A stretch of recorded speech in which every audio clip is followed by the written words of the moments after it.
আপনারা আমাকে বিভিন্ন ভাবে ভাই মেসেজ করতেছেন আমরা কেন কন্টেন্ট মনিটাইজেশন পাচ্ছি না, কি করলে কন্টেন্ট মনিটাইজেশন পাবো। তো এই ভিডিওতে আমি আপনাদেরকে পুরো প্রসেসটা দেখাবো, কি আপনি কিভাবে কন্টেন্ট মনিটাইজেশন জন্য অ্যাপ্লাই করবেন বা কি কাজ করলে আপনি কন্টেন্ট মনিটাইজেশন পাবে। কিছু কিছু পেজ দেখা যাচ্ছে মাত্র 1000 বা 2000 ফলোয়ার, সেই কিন্তু কন্টেন্ট মনিটাইজেশন পেয়ে গেছে।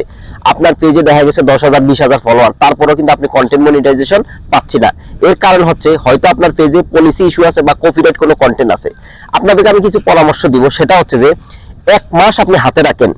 1 মাসে আপনি প্রতিদিনই 3 মিনিটের লং ভিডিও আপনি আপলোড করেন, আপনার পিকচার আপনি আপলোড করেন, আপনি স্টোরি শেয়ার করেন, আপনি শর্ট ভিডিও আপলোড করেন।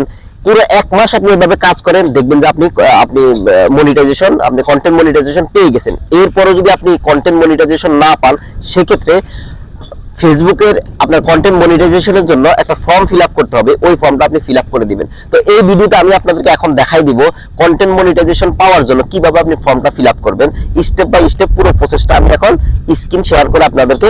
কন্টেন্ট মনিটাইজেশনের ফর্ম পূরণ করার জন্য আমরা চলে যাব এখানে প্রোফাইল অপশন দেখতে পাচ্ছেন, প্রোফাইলে ক্লিক করব।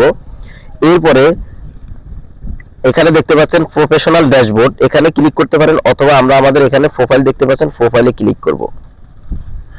প্রোফাইলে ক্লিক করার পরে এখানে প্রফেশনাল ড্যাশবোর্ড নামে একটা অপশন দেখতে পাচ্ছেন, এই প্রফেশনাল ড্যাশবোর্ডে ক্লিক করব। এরপরে এখানে মনিটাইজেশন নামে একটা অপশন দেখতে পাচ্ছেন, এই মনিটাইজেশন অপশনে আমরা ক্লিক করব। এরপরে দেখতে পাচ্ছেন আমি যদি নিচে একটু স্ক্রল করি, এখানে ইনস্ট্রিম অ্যাডস নামে একটা অপশন দেখতে পাচ্ছেন। সো আমরা ইনস্ট্রিম অ্যাডস এ ক্লিক করব।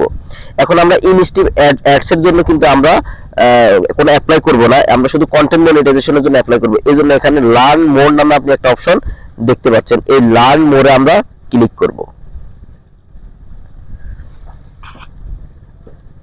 একটু লোডিং হবে।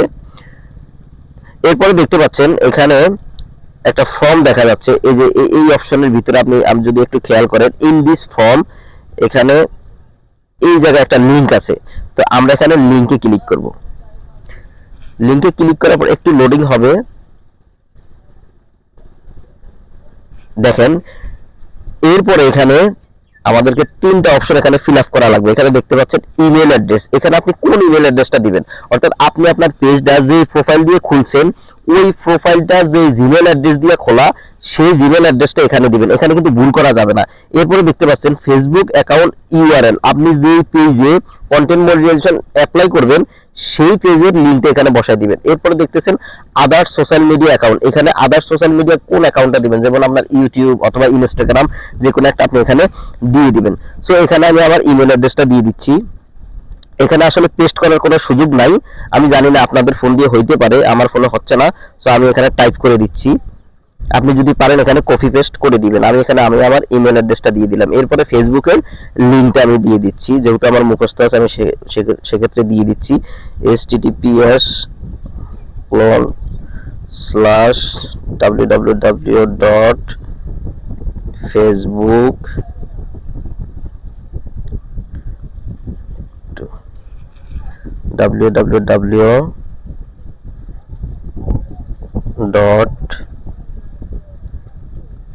facebook.com/su nazim, আমি আমার পেজের লিংক দিয়ে দিচ্ছি।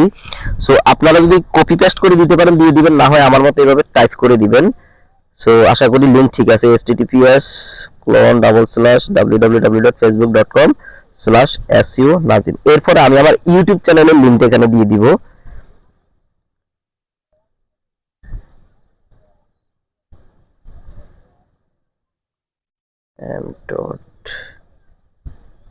youtube.com/su nazim। সো এখানে আমি আমার ইমেল অ্যাড্রেস, ফেসবুক ইউআরএল এবং আদার সোশ্যাল মিডিয়া অ্যাকাউন্ট আমি এখানে দিয়ে দিলাম, দিয়ে আমি লেটস ডু দিস অপশন এখানে ক্লিক করে দিলাম। এরপর দেখতে পাচ্ছেন এখানে একটা পপ আপ ওপেন হয়েছে, দেখেন thank you for your interest in the Facebook content monetisation beta. So এরপরে যে কোনো সময় হয়তো আমার যদি সবকিছু ঠিকঠাক থাকে, যদি পলিসি ইস্যু না থাকে, আমিও কন্টেন্ট মনিটাইজেশন পেয়ে যাব। তো আশা করি আপনারা এভাবে ফর্মটা ফিল আপ করবেন।